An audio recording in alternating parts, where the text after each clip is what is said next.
día de hoy, miércoles 8 de diciembre, día feriado nacional y un día espectacular de sol con una buena temperatura.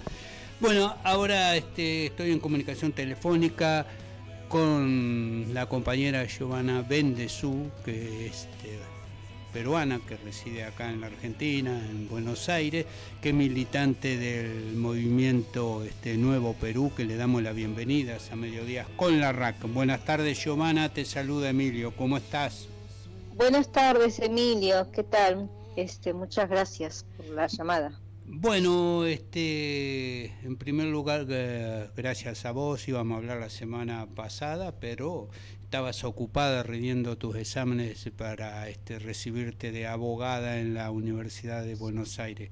¿Cómo ha ido eso? ¿Cómo ha concluido, Giovanna? Todo bien, logré, aprobar, toda la facultad se acabó y así que nada, estoy contenta de los resultados y bueno, bien, nada, aprovechando la educación pública y de calidad de la UBA. Bueno, ahora vienen unas merecidas vacaciones, pero vos Así ya terminaste la carrera. No, estoy terminando el cuarto año para pasar al quinto año de la carrera. Bueno, bien.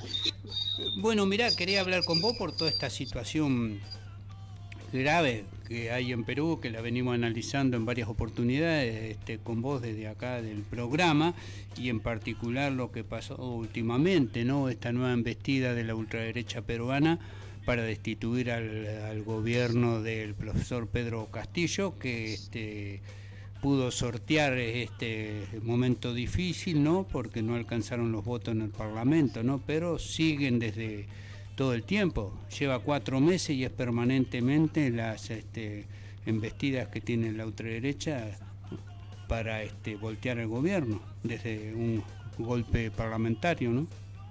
Así es, son 4 meses con un par de días donde nuevamente la derecha busca todas las estrategias y lamentablemente las estrategias son visiblemente desde el Congreso, ¿no?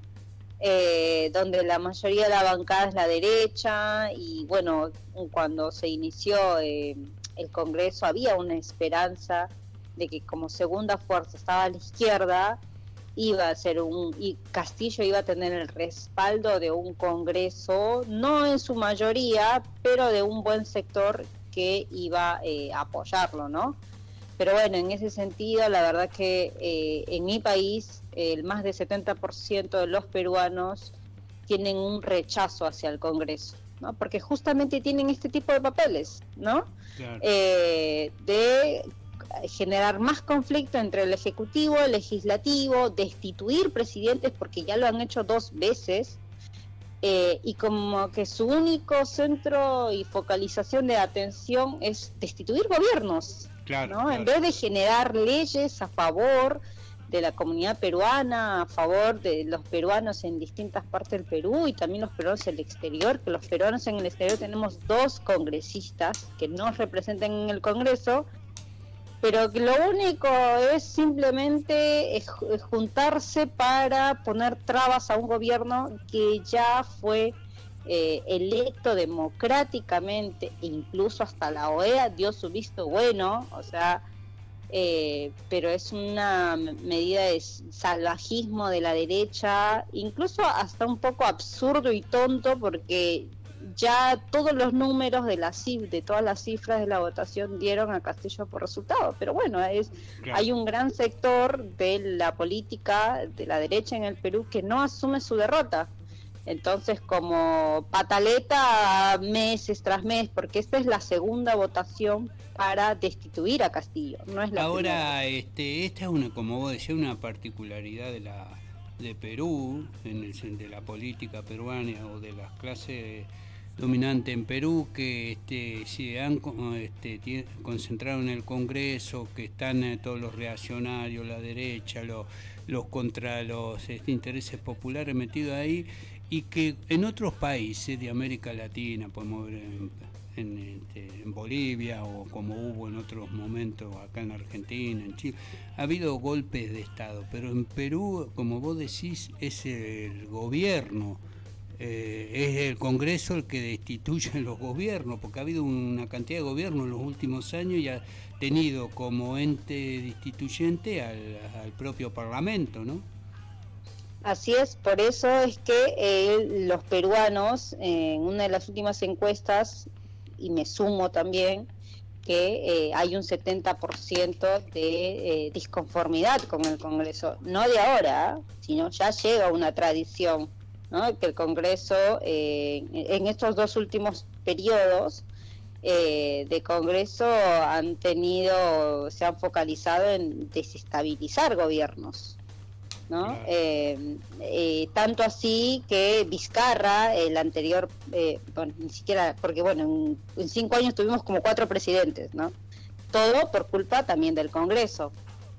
Y no me es raro que en estas semanas hayan nuevas movilizaciones y donde la población exija que se cierre el Congreso. O sea, esto ya lo hemos vivido. Y es lamentable, pero la verdad que no todos los congresistas, pero la gran mayoría de la derecha buscan aliados, buscan formas y maneras de seguir destruyendo y seguir desestabilizando un país, ¿no? Bueno, por eso es que en el 2019 hubo un estallido social en el Perú, ¿no? Que no suele ocurrir. Normalmente en el Perú fue un estallido a nivel nacional donde murieron varios jóvenes y donde se pedía que se cierre el Congreso y que se llame a nuevas elecciones. Claro. En este caso la derecha se dividió, ¿no? Porque no pudo lograr los 52 votos que necesitaban para darle el voto contrario al gobierno de Castillo y poderlo destituir. Le faltaron 6 votos. Exactamente. Esta semana y la semana pasada Castillo se estuvo reuniendo con algunos líderes de algunos partidos que claramente no son de izquierda, pero se puede conversar, ¿no? Como todos sabemos, en el Congreso hay gente, hay poderes y grupos, fuerzas de distintas índoles, ¿no? Pero en democracia, quien ganó una selección, como la ganó Castillo, se tiene que respetar, digo, ¿no? Claro. Esto es como en Argentina suele pasar lo mismo, o sea, ganó Alberto y no es que el macrismo en el Congreso esté empecinado todos los meses en destituir el gobierno, ¿no? Aunque a veces lo hace, pero hay un poco de nivel de respeto por quien ganó, ¿no?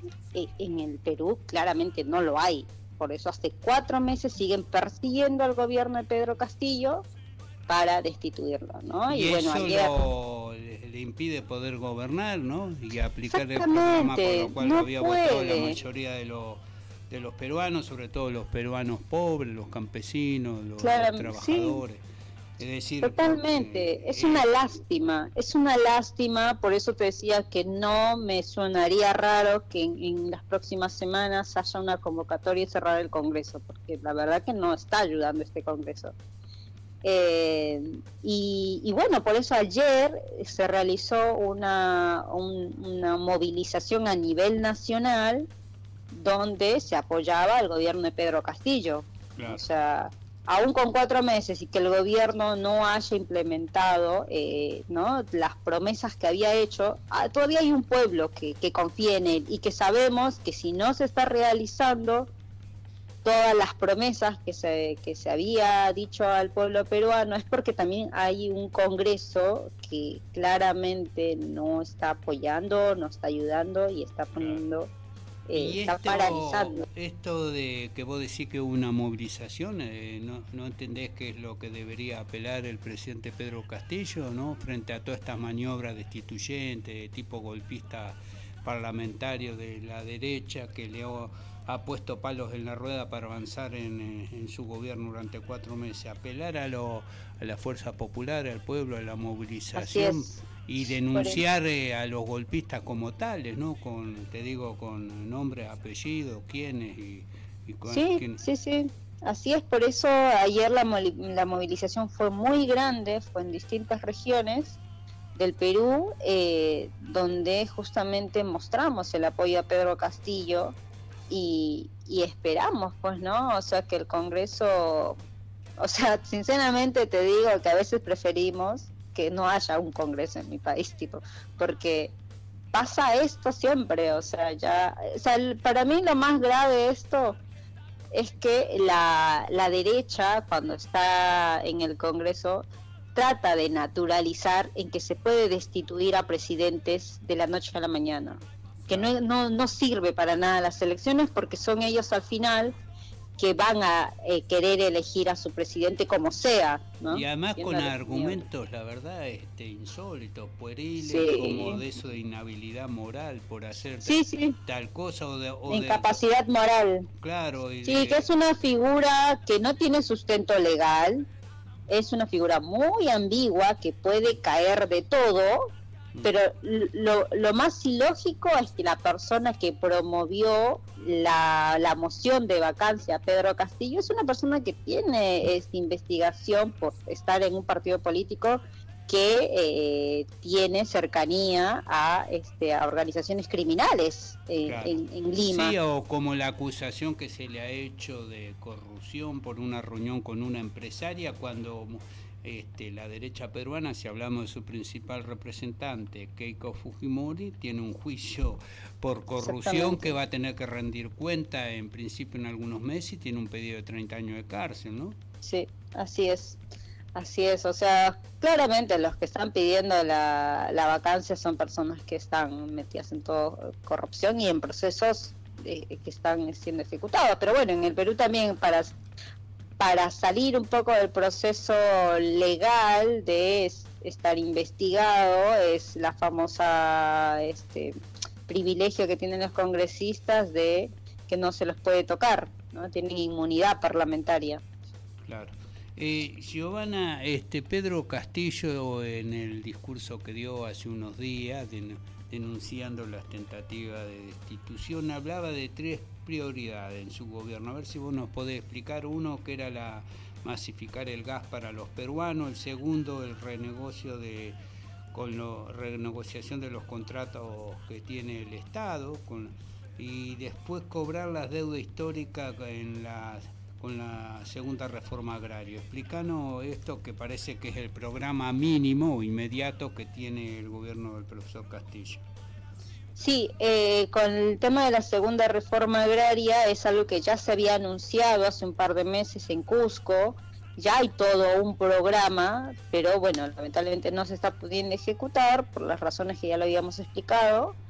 Y eso sería un gran beneficio, sobre todo para el sector rural, ¿no? La economía del Perú, o las mesas, los peruanos solemos comer nuestros alimentos, son en su mayoría de agricultura familiar, ¿no?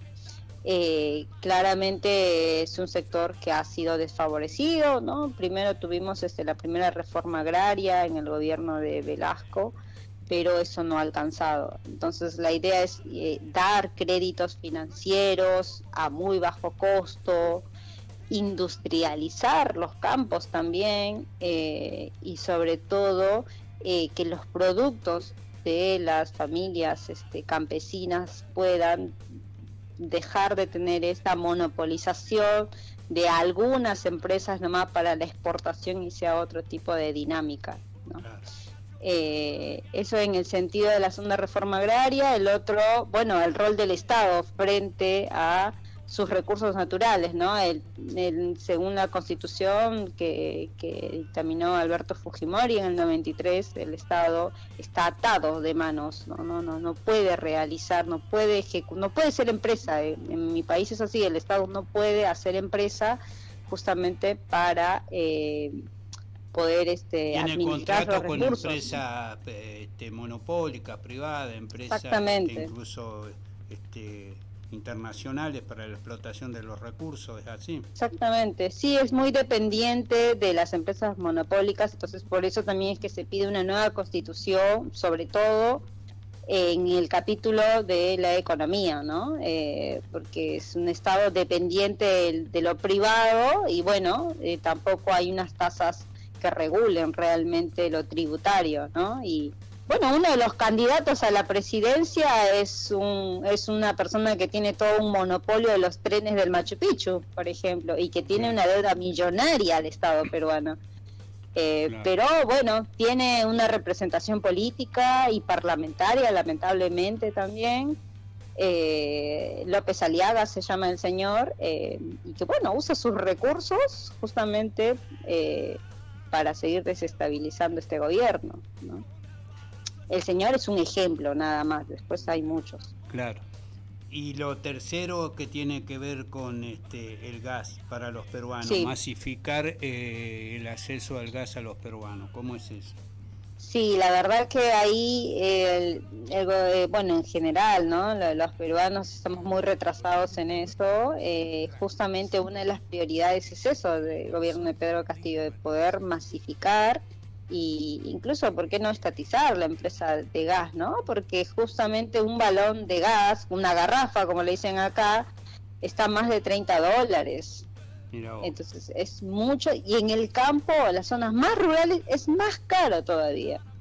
¿Por qué? Porque encima tampoco hay todo, no hay un sistema de trenes, no hay carreteras en todos los pueblitos. No hay medios de distribución y si lo hay son muy caros y claro. Están monopolizados. Exacto, entonces inaccesible para los peruanos. Claro, hoy en día los peruanos en el campo viven cocinando en leña, en carbón, claro. Y también se ha naturalizado, pues, ¿no? Que vivir en el campo es sinónimo de pobreza, entonces todos tienen que emigrar a Lima o a las grandes capitales, entonces hay la despopularización, la concentración ¿no? Y la desconcentración también, ¿no? De los recursos económicos, ¿no?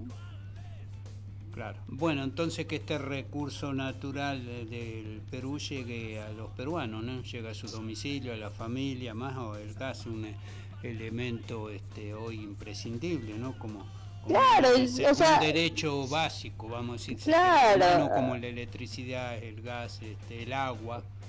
Claro, o sea, simplemente yo te estaba hablando de las garrafas, o sea, mira que ni las garrafas pueden llegar al campo, o sea, claro. y lo mejor sería, claro, todo un sistema de gasificación en las casas, ¿no? Esto sería como lo ideal, pero ni siquiera podemos llegar a eso, porque el balón de gas está carísimo.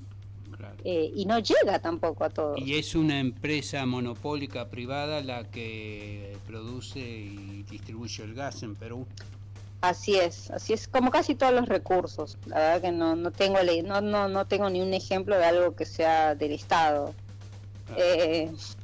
A partir de la Constitución de Fujimori simplemente se privatizó todo.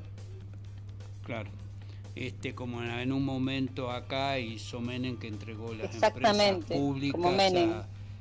Lo que era el Estado, que había construido durante 40 años el peronismo, a los monopolios extranjeros, ¿no? Como pasó con el agua, la luz, el teléfono, los puertos, ¿no? Que se han venido recuperando algunos, pero todavía están. Bueno, Giovanna, ¿querés agregar algo más a esto? No, igual siempre, como siempre, agradecerte por el interés, ¿no? De poder comunicar lo que está pasando en el Perú. Yo espero sinceramente que con el gobierno de Pedro Castillo, ¿no? Se pueda hacer estas grandes transformaciones, pero también entendemos que hay una derecha muy fuerte en el Perú y que usa el Congreso justamente para desestabilizar, ¿no? Espero que Perú pueda tener también estos derechos legítimos de primera y segunda generación, que en muchos países se disfruta, ¿no? Y que la migración no sea tan grande, pues, ¿no? Porque somos más de 3 millones de peruanos que hemos salido del Perú por no acceder a derechos tan básicos. Más de 3 millones, ¿y qué población tiene Perú? Estamos en casi 30 a 35 millones. Ajá. Ahora dificultades del gobierno de Pedro Castillo en estos primeros 4 meses, además de toda la tentativa del destituyente de la derecha, también una debilidad y la falta de unidad que tienen las fuerzas populares o el movimiento político que lo llevó al gobierno, ¿no? También no ayuda a eso. eso es otra cosa que la verdad no solamente causa tristeza, sino vergüenza, ¿no? Porque, a ver, nosotros, te hablo como Movimiento Nuevo Perú también, hemos trabajado codo a codo la campaña de ellos, ¿no? Y sin pedir nada a cambio, o sea, lo hacemos de corazón porque realmente creemos que la izquierda tiene que estar unida justamente para esto, ¿no? Pero bueno, a veces por cuestiones ideológicas, que por ahí son más sutiles, pueden justamente permitir a la derecha abrir estas puertas de destituir a un gobierno, ¿no? Porque claramente la derecha confió en que la mitad de congresistas de Perú Libre vayan a votar a favor de la vacancia de Castillo. Mirá lo que ellos pensaron, incluso, y confiaron, ¿no? Bueno, por suerte no fue así. No fue así. La bancada votó pero unida no puede ser así del tampoco. gobierno. Exactamente. Bueno, no sé, esperemos que el Partido Perú Libre pueda unificar un poco sus ideales con lo que ahora está pasando en el Perú y que no genere esa duda ni a la derecha, ni a la izquierda, ni a ningún peruano que lo ha votado. O sea, está bien. Bueno, Giovanna Bendezú, residente en la Argentina, militante del movimiento Nuevo Perú, te agradecemos esta comunicación, estamos hablando en cualquier momento y buenas tardes, un abrazo te mando de acá de La Matanza. Bueno, muchas gracias, Emilio, y un fuerte abrazo para ti. Chao, chao. Hasta luego.